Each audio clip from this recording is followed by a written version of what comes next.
They tried to skip me during photos. I had a secret that surprised everyone. They tried to leave me out of the wedding photos like I didn't matter.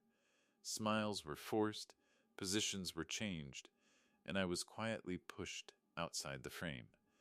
But what no one knew was that I had a secret, one that would surprise everyone in the room before the night was over. This powerful story from GreyOakJustice is about family disrespect, hidden sacrifice, emotional restraint, dignity under pressure, and the kind of truth that restores honor without shouting or revenge. If you enjoy family justice stories, emotional wedding drama, clean storytime content, moral family conflict stories, respect, and dignity stories, powerful hidden truth, reveals lesson-based storytelling, calm justice, and emotional payoff, then this video is for you. In this story, you'll find themes of being excluded in public, hidden family sacrifice, quiet loyalty, emotional endurance, respect, honor, and truth. Why real family is defined by who stays when life gets hard at GreyOakJustice. We tell clean, meaningful family stories about betrayal, patience, public disrespect, moral courage, and justice delivered with wisdom. If this story moved you, don't forget to like the video, comment your thoughts, subscribe to GreyOakJustice, and turn on notifications for more powerful stories. Question for you. If someone tried to push you out of a family moment, would you stay quiet, speak up, or let the truth reveal itself? Hashtag GreyOakJustice, hashtag family drama, hashtag wedding story, hashtag justice story, emotional story, hashtag family conflict, hashtag dignity, hashtag storytime, hashtag moral story, hashtag clean drama. I knew they were trying to push me out of the picture long before anyone said the words out loud. You can tell when people want to erase you politely. They smile too much. They gesture instead of asking. They start rearranging everyone around you like you're a chair that somehow ended up in the wrong place. That was exactly what was happening at my sister's wedding when the photographer called for immediate family, and my aunt looked at me, gave that tight little smile of hers, and said, "Daniel, why don't you step aside for this one? We're just doing the core family first." The core family. I remember those words more clearly than the music, more clearly than the flowers, maybe even more clearly than the vows, because my father was dead. My mother was dead. And the girl standing in that white dress, trying to smile through a long day, had been my responsibility, my prayer, and my reason to keep going for almost half my life. But there I was, standing 3 feet outside the frame, while people who had visited only on holidays were being waved into position like they had built the whole story. No one shouted at me. No one needed to. Humiliation is usually delivered in a softer voice than that. The photographer adjusted his lens. My aunt fixed her necklace. One of my cousins moved half a step into the space where I had been standing not 10 seconds earlier. And I just stood there, hands at my sides, trying to decide which would hurt more, arguing my way into the photo or letting them crop me out of a moment I had spent years helping create. That was when I touched the envelope in my jacket pocket, the one no one else knew about, the one with the photographer's contract, the receipt, the private instructions for the final presentation, and the note I had written 3 months earlier in case I lost my nerve and decided not to go through with it. I looked at the family lining up without me. Then I looked at my sister, and I remember thinking, "Go ahead, take this one." Because before the night was over, every person in that room was going to find out exactly why I belonged in every photo they were trying to take without me. My name is Daniel Mercer. I'm 34 years old, and I learned a long time ago that there are 2 ways people disappear inside families. The first is obvious: a death, a divorce, a fight so ugly it splits holidays in half and leaves everyone speaking in careful circles for the next 10 years. The second way is slower. You become useful, then dependable, then expected. Then, invisible. That was the version I knew best. I was 9 years older than my sister Naomi. By the time she was old enough to remember things clearly, I was already old enough to notice what our parents tried hard to hide from us.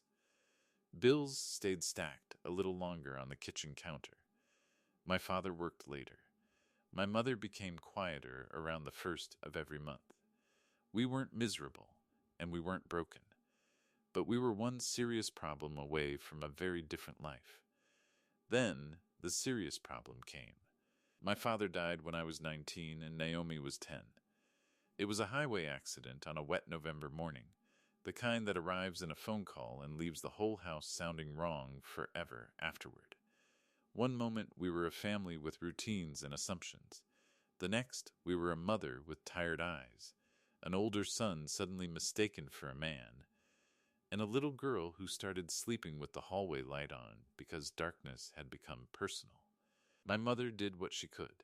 She worked part-time at the library, sold the second car, clipped coupons so carefully you'd think paper itself had become expensive, and kept insisting we were going to be all right, in that voice mothers use when they want their children to borrow strength they do not actually have to spare.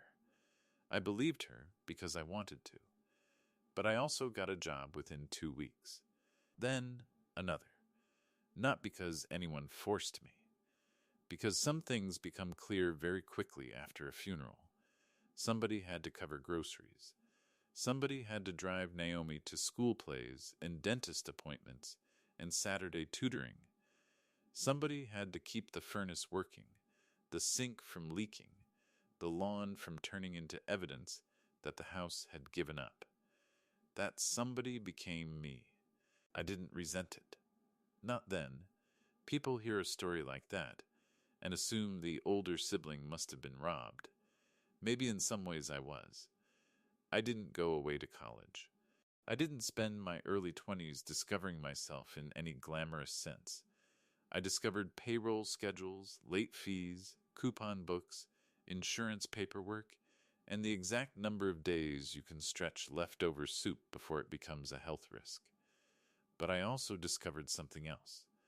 Purpose. When Naomi was scared, she called me.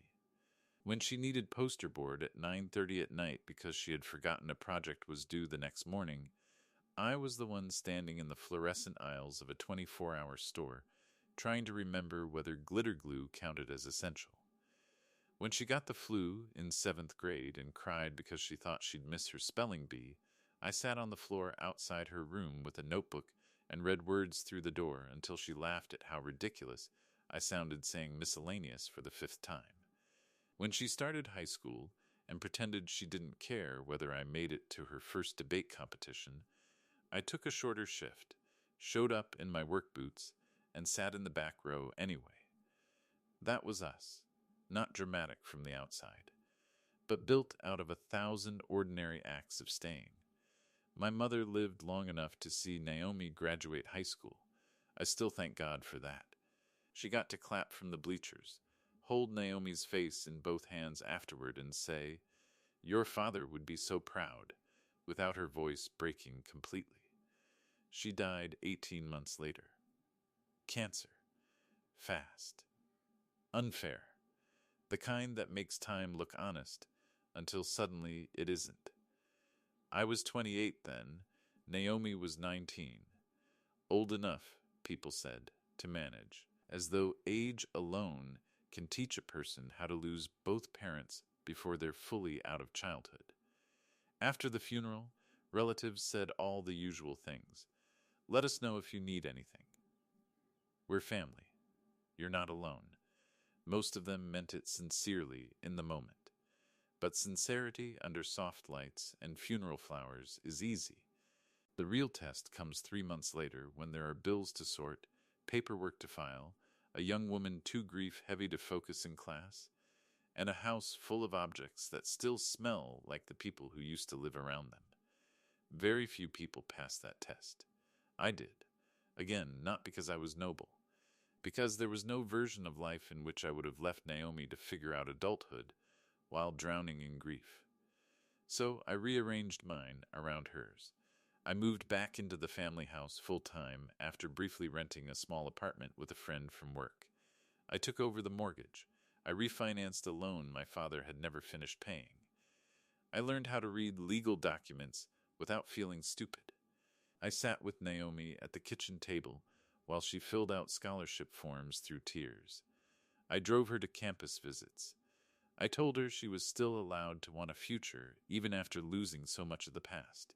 She would thank me sometimes, usually in those quiet moments that come after a hard day when honesty is too tired to hide behind pride. I always told her the same thing. You don't owe me gratitude for being your brother. And I meant it. Maybe that was part of the problem.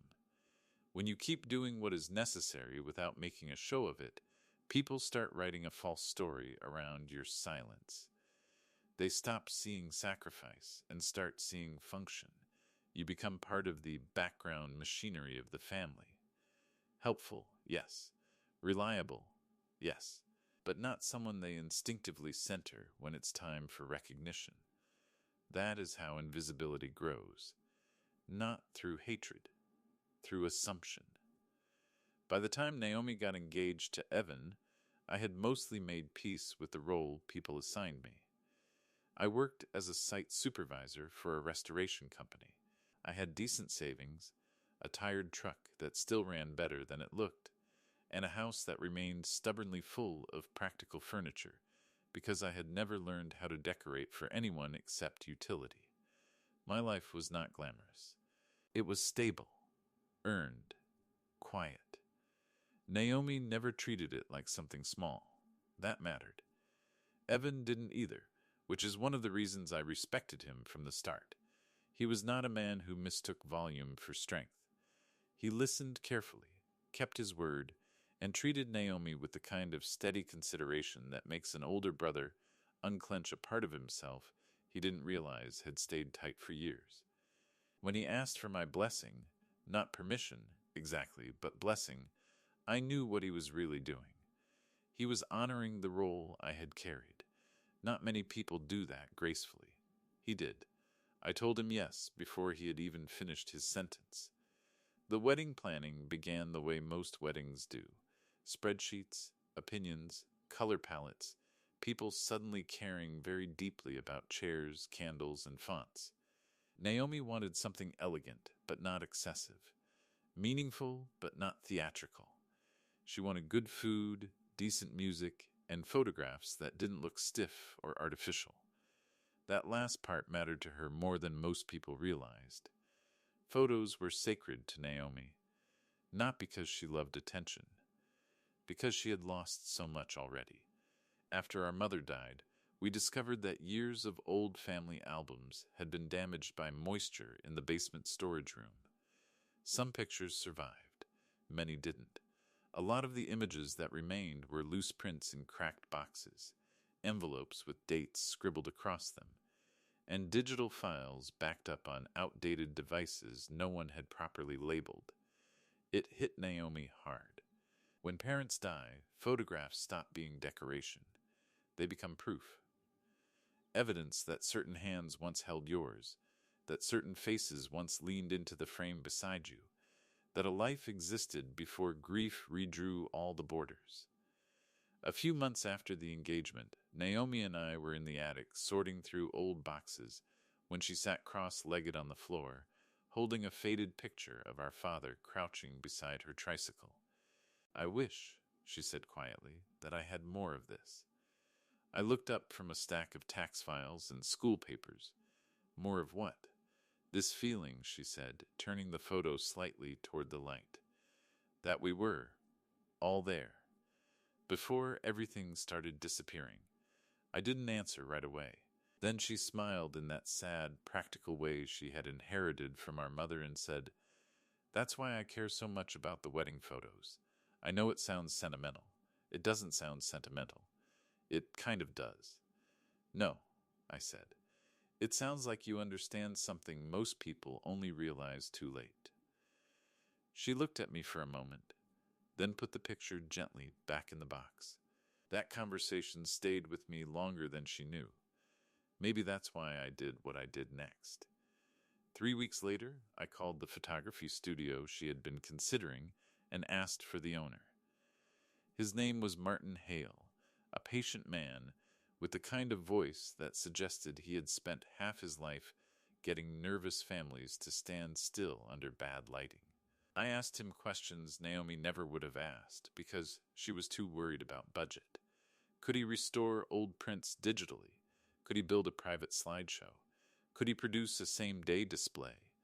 Could he create a bound heirloom album from damaged family photos if I provided the originals early enough? The answer to all of that was yes. Then I asked the important question. How much if I want the full package without her knowing I paid for the difference? There was a pause. Then he said, carefully, that depends on how much of a difference we're talking about. A large one, it turned out. More than I should probably have volunteered without speaking to anyone. I did it anyway. Not because I wanted praise, because I wanted Naomi to have one part of her life preserved exactly the way loss had taught her to value it.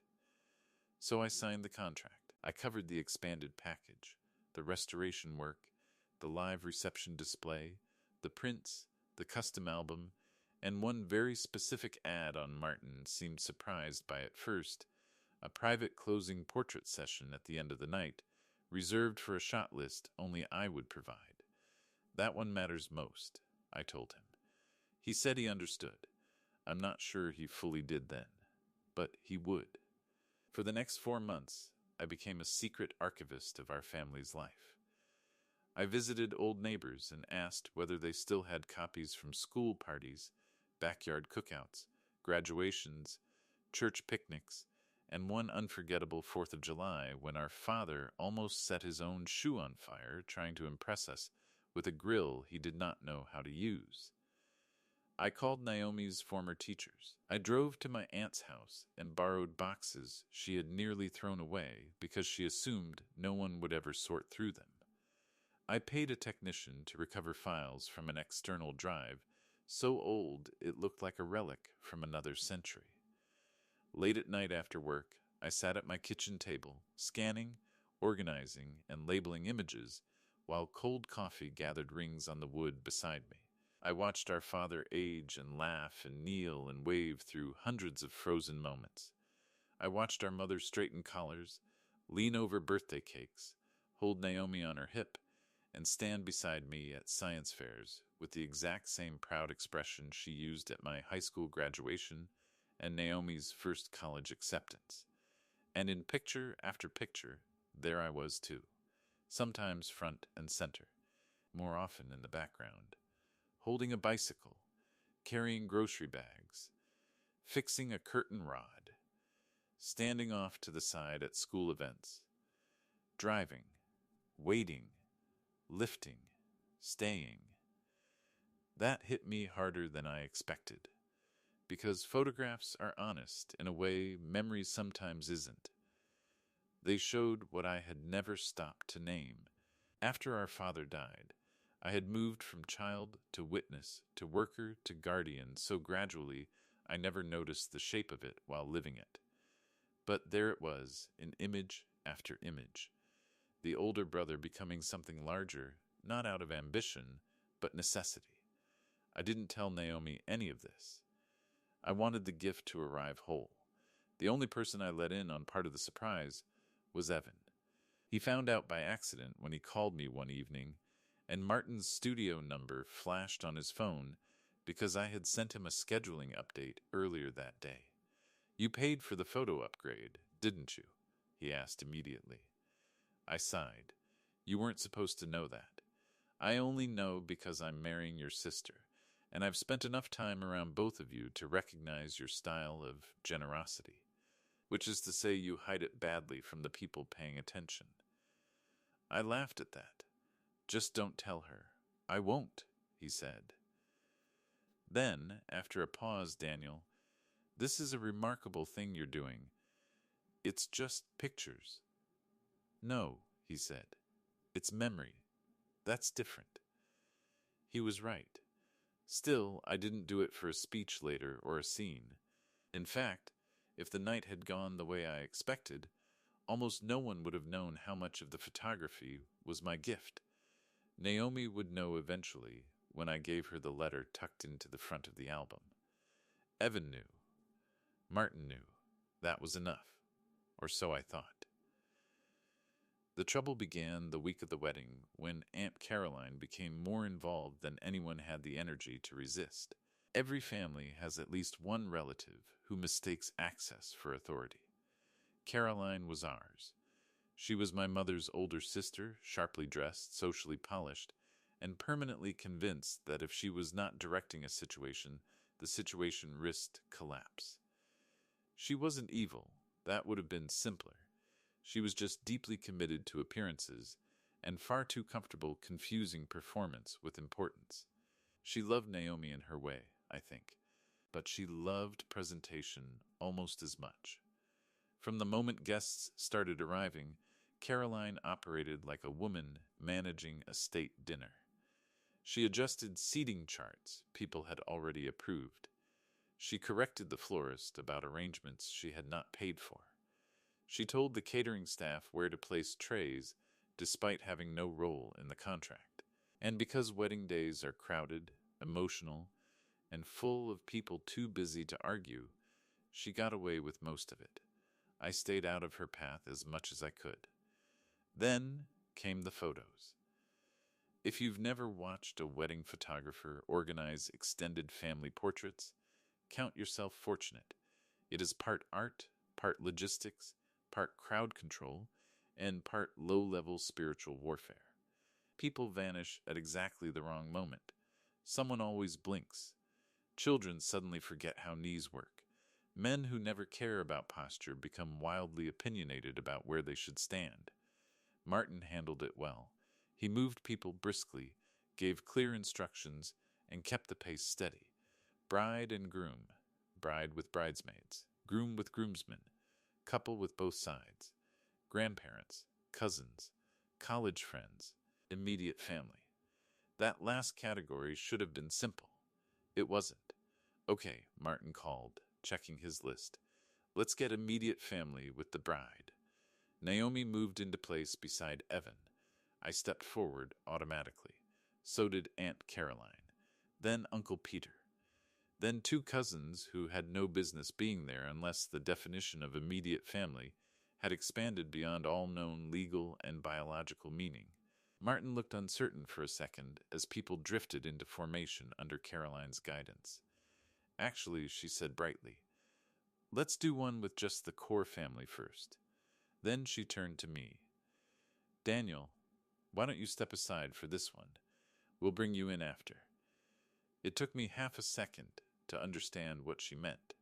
That was half a second too long, because by then the others were already settling into place, and the easiest thing in the world would have been to stop everything and say, with respect, Caroline, I am her immediate family more than anyone standing here except the bride herself. I did not say that, not because it wasn't true, because Naomi was already tired, because the sun was shifting, because guests were waiting, because I have spent too much of my life choosing peace at my own expense, and habits do not vanish just because they deserve to. So I stepped back. Martin took the photo. Then another. Then Caroline said, wonderful. Now let's do one with just the girls. Naomi frowned slightly. Daniel should be in the next set. Caroline gave a little wave. Of course, dear. We'll get plenty. But let's move quickly. The photographer kept shooting. Then came just the married couples. Then the aunts and uncles. Then the cousins from our side. Each time I started to edge back toward the group, someone redirected the formation like water flowing around a stone. No one said, we don't want you here. They didn't need to. Their choices said it more neatly. At one point, one of my younger cousins, Ryan, who had once borrowed $300 from me and taken 8 months to repay it, actually moved my shoulder with 2 fingers and said, can you grab those jackets for a second? We're trying to keep this one clean. Keep this one clean. I stared at him. He didn't even realize what he had said. Or maybe he did and lacked the character to hear himself. I took the jackets. Sometimes dignity begins with deciding not to answer every insult at the level it was delivered, but don't mistake that for a lack of feeling. I felt it, every second of it, especially when I watched Naomi glance around twice as if searching for me, and then get pulled back toward the camera before she could object properly. She wasn't complicit. She was caught in motion. Weddings do that. They sweep people forward so quickly that disrespect can hide inside logistics. By the fourth exclusion, even Martin looked uncomfortable. He approached me quietly while a different combination of relatives arranged themselves around the couple. "Mr. Mercer," he said, keeping his voice low, "I have you on the family list. I know. I can reset them."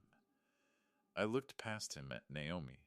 She was smiling because cameras were pointed at her, but there was strain under it now. Then I touched the envelope in my pocket. "No," I said softly, "not yet." He studied my face for a moment. "Are you sure?" "Yes." Then I pulled the envelope halfway out and handed it to him. "Keep the final instructions exactly as we discussed." He glanced down, recognized the markings, and understood enough not to ask more. "All right," he said. Before he stepped away, I added, "And Martin?" "Yes? Make sure she gets every picture she needs today. Every one." His expression shifted then, maybe because he finally understood what kind of story he had stepped into. "You have my word," he said. The photo session continued. Eventually, Naomi broke free of the momentum and walked straight over to me. "Why weren't you in that set?" she asked, still smiling for the benefit of nearby relatives, but clearly upset. I shrugged lightly. "It's your wedding. Don't start chasing problems. That is not an answer. You've got about 12 more people waiting to tell you where to stand. Go take your photos." Her eyes narrowed the way they used to when she was 13 and knew I was hiding something. "Daniel," I gave her the one truth I could safely offer. "I'm fine." She looked like she didn't believe me. She was right not to. But before she could press further, Martin called her back, and Evan gently guided her toward the next setup. I watched them walk away and felt that old, familiar ache, not the ache of being unloved, but the ache of being essential in private and optional in public. There's a difference, a painful one. After the portrait session ended, I carried my own frustration the way I had carried most things in life, quietly with both hands, hoping not to drop it where everyone could see. I helped load gift boxes into the side room. I checked that my mother's silver bracelet, the one Naomi wore around her bouquet as a memorial, hadn't come loose. I redirected a lost vendor. I found tape for a broken place card. I even handed Ryan back his jacket without comment. He said, "Thanks, man," as if I were staff. I almost laughed. The reception started just after sunset. Candlelight and low amber lamps softened the room in a way that made even difficult people look almost reflective. People settled into their tables. Dinner was served. Toasts began. Evan's best man was funny without being foolish. Naomi's maid of honor nearly cried, but recovered well. My own toast was not until later, and by then I had made a decision. I was not going to spend the night trying to force anyone to see me. I was going to let the truth do its work. That is a harder choice than people think. Not because revenge is tempting in some dramatic movie sense, but because when you've been quietly displaced, what you crave most is immediate correction. You want someone to stop the room and say, "No, put him back where he belongs." You want the apology right then, under the same lights that witnessed the insult. Sometimes that happens. Most of the time, it doesn't. Most of the time, truth arrives on its own schedule. Mine arrived after the main course. Martin approached the DJ booth and spoke to him briefly. Then the music lowered. The room shifted toward attention. People assumed another speech was coming. Instead, Martin stepped to the microphone. He looked slightly nervous, which surprised me for a man who had been managing demanding relatives all day with admirable calm. "Good evening," he said. "I promise I'll only take a minute. I'm not usually part of the program, but before we move into the next part of the evening, the bride and groom have a surprise display prepared. Or rather, he glanced once in my direction. A surprise someone prepared for them. That got the room interested immediately. A screen descended near the dance floor. Staff dimmed part of the hall. Naomi turned toward Evan with a confused smile. I sat very still. Martin continued. "When I first met with this family, I was told photographs mattered not just because of today, but because of everything that came before it. What you're about to see is a collection of restored family images gathered over the past several months and prepared as a gift for the couple, especially for the bride." The first image appeared on the screen. Naomi, at 3 years old, sitting on our father's shoulders in the backyard. She covered her mouth instantly. The second image came up. Our mother kneeling beside her first day of school. Then another. Naomi in a paper crown at a birthday party, laughing so hard her eyes disappeared. Then our father standing with me at a science fair. Then all 4 of us at a county fair, our clothes unfashionable, our smiles unguarded, the whole world still intact. A murmur moved through the room, not loud, just that soft human sound people make when memory reaches them before language does. Image after image followed. Naomi at piano recitals, our mother icing cakes, our father asleep in a lawn chair with a newspaper over his face, me, younger and thinner, pushing Naomi on a swing, me holding her bicycle seat, me carrying her after she fell asleep in the car, me standing behind her high school graduation dress while our mother pinned the hem, me in work boots at her college, move in, pretending not to be emotional. Every season of our family life passed across the screen, not as performance, but as witness.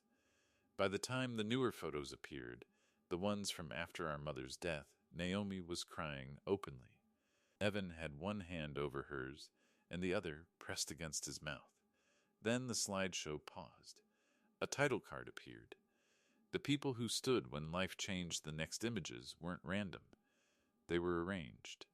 Me at the kitchen table with Naomi and her homework. Me signing paperwork at a bank. Me outside a pharmacy holding medicine and soup. Me fixing a leaking sink while she studied in the background. Me asleep in a chair beside her hospital bed when she had her appendix out in college. Me standing at the back of her graduation ceremony, still in my work clothes. Then a final picture filled the screen. It was not a glamorous picture. In fact, I had forgotten it existed. Naomi must have been 15. We were in the front yard after a snowstorm. She was laughing, wrapped in a scarf, and I was standing beside her holding a shovel, looking exhausted and ridiculous. Across the bottom of the image, words began to appear. Some people are in every picture. Others are the reason the picture was possible. The room went completely quiet. Then Martin spoke again. This collection, he said, was restored, organized, and given as a private wedding gift by Daniel Mercer. I heard someone inhale sharply 2 tables away. Martin wasn't finished. He also upgraded the full photography package, commissioned the heirloom album, arranged tonight's memory display, and reserved one final portrait session with very specific instructions. Now the room was no longer merely quiet. It was startled. No one had expected that. Not Aunt Caroline. Not Ryan. Not the cousins who had been ushering me out of frame an hour earlier. Not even most of the guests on Evan's side who had no idea what history they had spent the evening brushing shoulders with. Naomi turned toward me slowly. That look on her face is one I will carry for the rest of my life. It held surprise, grief, gratitude, and something deeper than all 3, a kind of recognition so complete It made every earlier exclusion seem suddenly flimsy. I had not planned to speak then, but Martin gave me the microphone. And once it was in my hand, I understood there are moments when silence is no longer humility. It is surrender. So I stood. For most of my life, I said, my voice steadier than I felt, I have not been very good at standing in front of rooms like this. I've always been more comfortable fixing things than describing them. But when Naomi told me months ago that photos mattered to her because they were one of the few ways to hold on to what we've lost, I knew I wanted to give her more than a standard album. I looked at the screen behind me. Our parents aren't here tonight the way we wish they were. A lot of moments are gone in the way moments go, too quickly, too quietly, before you realize they're becoming memory. I couldn't change that, but I could gather what remained. I could restore what time had damaged, and I could make sure this day joined that story properly. Naomi was crying harder now, though still smiling through it in that brave way she has. I continued. This gift was never meant to embarrass anyone or make a scene. It was meant to honor something simple, that a life is built not only by the people who stand in the center, but also by the people who keep showing up when things are hard. The ones who drive, fix, carry, wait, pay, pray, and stay. I did not look at Aunt Caroline when I said that. I didn't need to. The words knew where to land. Then I turned to Naomi and Evan. You two are beginning something sacred tonight. Not perfect, not effortless, but sacred. And if I can ask anything of your marriage, it is this: protect each other's dignity, in private and in public, in joy and in pressure, in the small moments especially. Because homes do not fall apart all at once. They are either strengthened or weakened by little habits of honor. I took a breath. Which brings me to the final part of the gift. I nodded to Martin. He smiled, almost relieved now, and gestured toward the cleared space near the dance floor, where staff had quietly rolled in a simple backdrop earlier without drawing attention. Before the cake is cut, Martin said into the microphone, "We have one last portrait reserved. Per the instructions of the client who arranged it, this image is titled, 'The Family That Remained.'" People turned toward the space. Martin read from the card in his hand.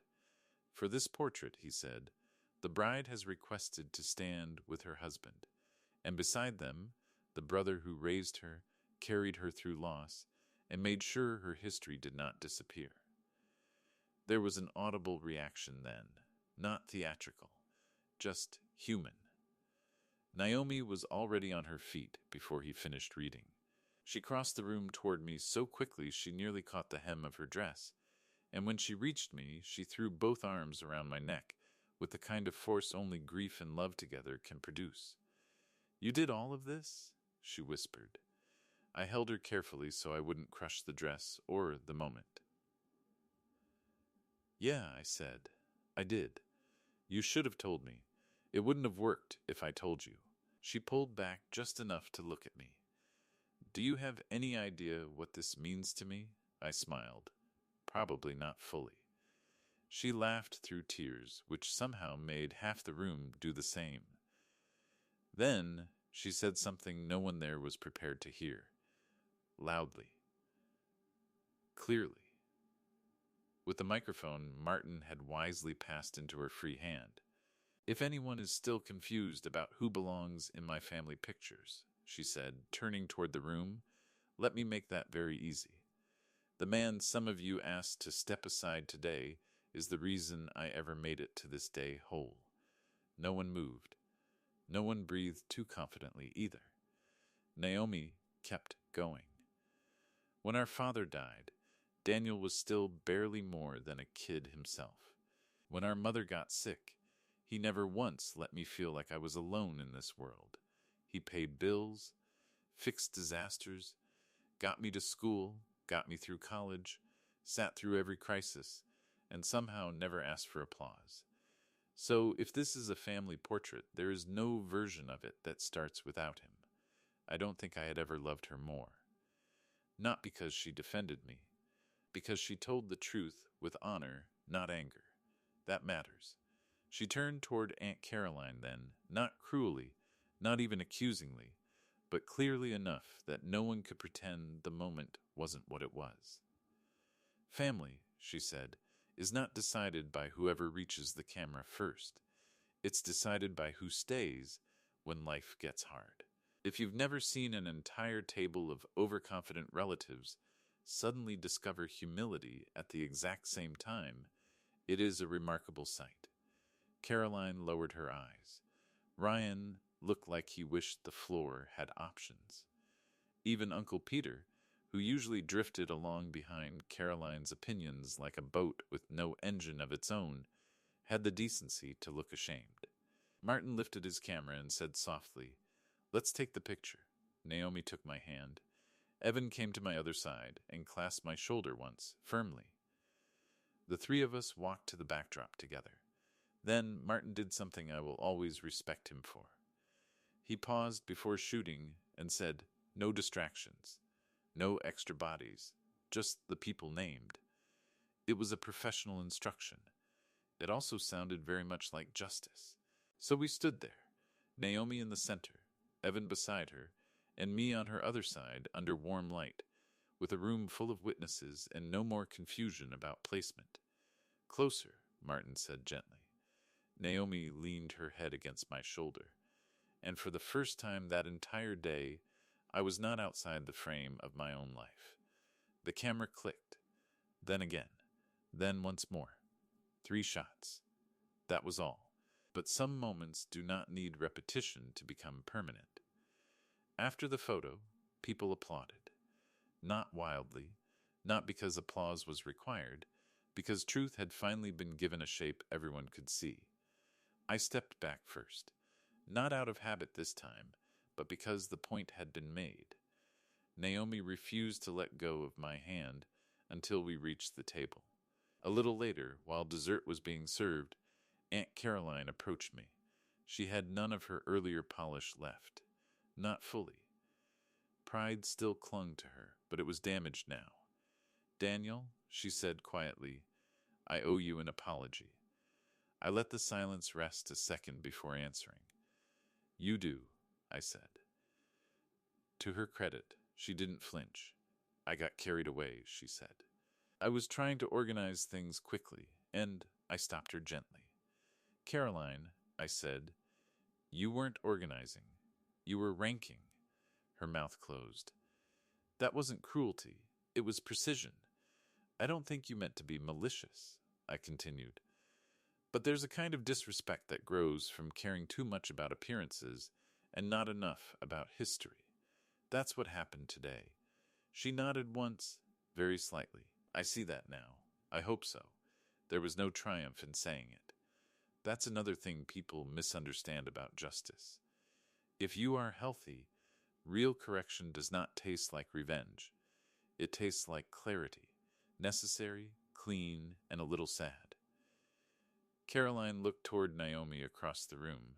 "She thinks very highly of you," she said. I almost smiled. "No," I said. "She remembers accurately. That land." After a moment, Caroline said, "The album, the photographs, that was a beautiful thing. Thank you." Then, because it mattered to me that this end properly, I added, "You don't need to praise the gift. Just remember the lesson." Her eyes met mine again. "I will." Maybe she meant it. Maybe partly. Families rarely transform in one evening. But something had shifted. And sometimes that is enough for a beginning. Ryan never approached me directly that night, though he did send a text 2 days later that read, "Didn't realize all you'd done. Respect." It was a weak message, but at least it contained no excuse. I wrote back, "Take care," and left it there. The stronger conversation happened with Evan's father near the end of the evening. He was a reserved man named Thomas, not given to unnecessary words. He found me near the coffee station while the dance floor was busy with younger cousins trying too hard to look relaxed. He held out his hand. I took it. That was one of the most dignified things I've seen at a wedding, he said. I wasn't sure which part he meant. The gift, the speech, or the way I had not interrupted the earlier insult publicly. So I said, "Thank you." He nodded. Most men either swallow disrespect until it poisons them, or they explode and call it honesty. You did something rarer. What's that? You let the truth arrive without dressing it up as anger. I thought about that later. He was right. Not because anger would have been unjustified. It would have been, but anger has a way of obscuring the very point you're trying to make. The room remembers your volume more than their wrongdoing. The story changes shape in people's minds. Suddenly they're discussing your reaction instead of the offense. I had spent years fearing that trap. That night, for once, I avoided it without disappearing. There is a difference between staying silent because you are afraid and staying calm because you trust truth to stand upright when the moment comes. I did not fully know I believed that until the picture was taken. By the end of the night, Naomi made me promise something. It happened while staff were packing the last floral arrangements, and the hall had begun to look tired in the honest way all event spaces do once the lights lose their magic. She sat beside me, shoes off, veil gone, hair beginning to loosen. "I want one thing from you," she said. "Depends what it is. No more stepping aside automatically." I looked at her. "Naomi, no," she said, smiling but serious. "I mean it. You've spent half your life making room for everyone else. Some of that was noble. Some of it was habit. Learn the difference. It's an uncomfortable thing when someone younger than you sees you clearly." "I'll try," I said. She shook her head. "Promise."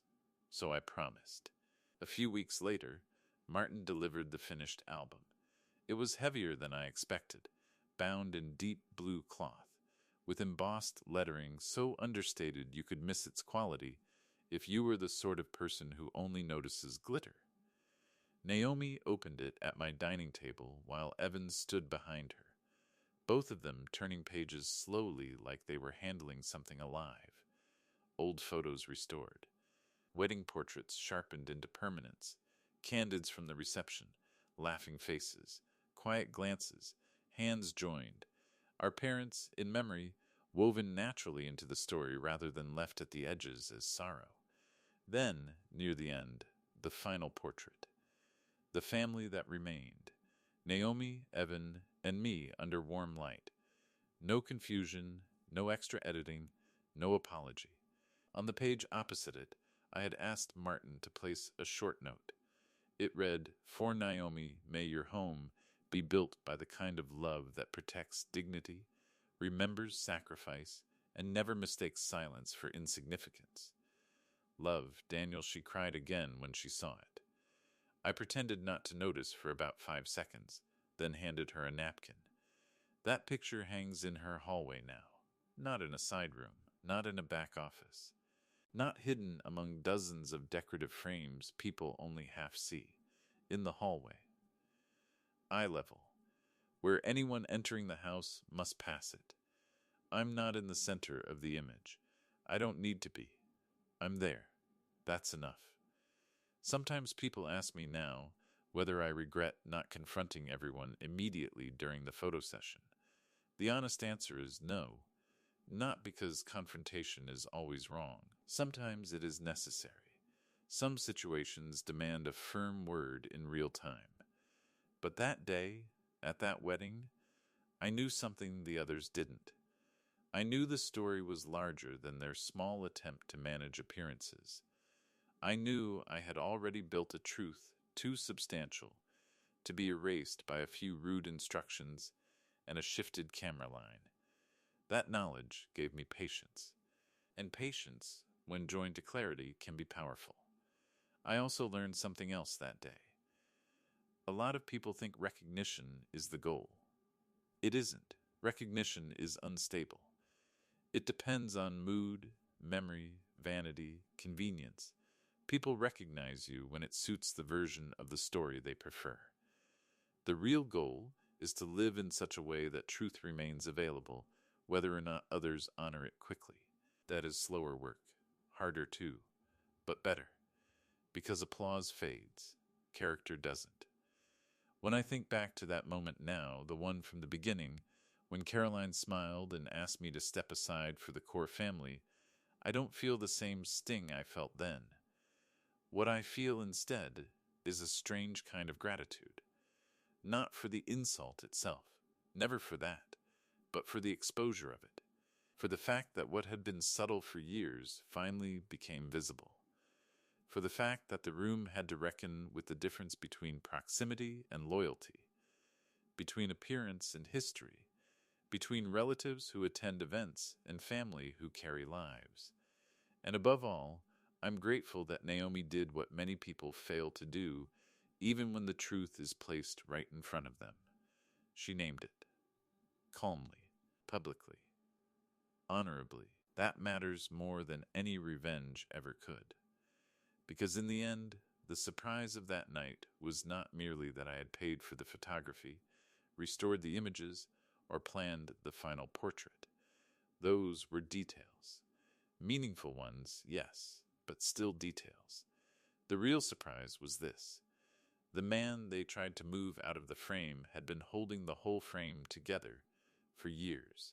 And once that became visible, no one in that room could unsee it. That is how dignity works sometimes.